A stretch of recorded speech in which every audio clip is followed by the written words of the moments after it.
Hello, so in this video I want to look at how you can move on from mistakes in 3 simple steps. And this is a technique called the 3 F's, and it stands for fudge, fix it, and forget it. And so the first step really is acknowledging that after you have made a mistake or a slip, you are going to have maybe a reaction, an emotional reaction, and that is okay. It's okay to acknowledge maybe how you're feeling in that moment. You're frustrated, upset, maybe you want to use a little bit more, specific language than just upset. And so to have that ability to just have that moment and to acknowledge that you have that emotion. But then most importantly, you need to move beyond it and move into step number 2, which is to fix it. And one of the great techniques out there to help you to fix a mistake in a moment in a game, again, this is about helping you to move on. So outside of the game and practices, you can dig a little bit deeper, maybe work on this skill set a little bit more. But in that moment, imagery is one of your best tools to use to help you to fix it. A lot of the time we get into more talking to ourselves and just beating ourselves up, or even talking to ourselves maybe in a constructive way about how we need to do that better. But we are kind of much more visual learners, and we learn through observing, through pictures, and this is why imagery is such an important element of the equation, and especially in this situation. So if you've made a slip or a mistake, at the next appropriate moment for you, and this is going to be dependent on your sport, imagine in your mind, go back to that moment and just see yourself doing it in the manner in which you had wanted to do it, or executing that skill set. And right there, as soon as you do it as close to that moment as possible, it's helping you to show yourself, this is what I wanted to do, not what just happened.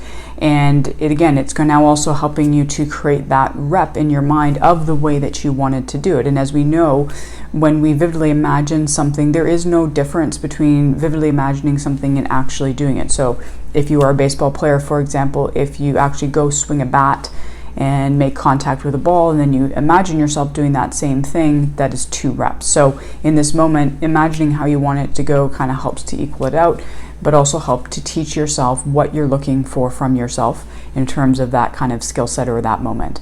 And then final step is the forget it step, which is now helping you to move beyond that moment and come back to being present. And so that's where some type of technique can be helpful. Something like, and since the baseball playoffs are going on right now, this is the example that comes to mind for me. Sometimes baseball players, like when they're batting, will, after maybe a bad pitch or like kind of swung and missed, they'll reach down and grab the dirt and kind of just play with it, or just kind of move it through their hands. And this kind of helps to maybe bring them back to the present moment, reset themselves, and then come back up to the plate for the next pitch. And sometimes you have to maybe just have a cue word, something that you want to do, staying low, attack, right? Just something that's really helping to drive your focus and drive yourself back now into the present moment, into what's about to happen, and what you need to do to be your best. So there you have it. There are the 3 kind of simple steps. The first step is, yes, you're going to have maybe a little bit of a reaction. It's okay. Acknowledge it, right? Kind of bring light to the fact that maybe you are feeling frustrated. Step 2, you got to fix it. Some imagery is a great tool to use in that moment, seeing yourself how you wanted to do it. Step 3, forgetting it. Find a way, some type of technique or little tool to help you bring yourself back to the present moment and bring your focus back to what you need to do in that moment.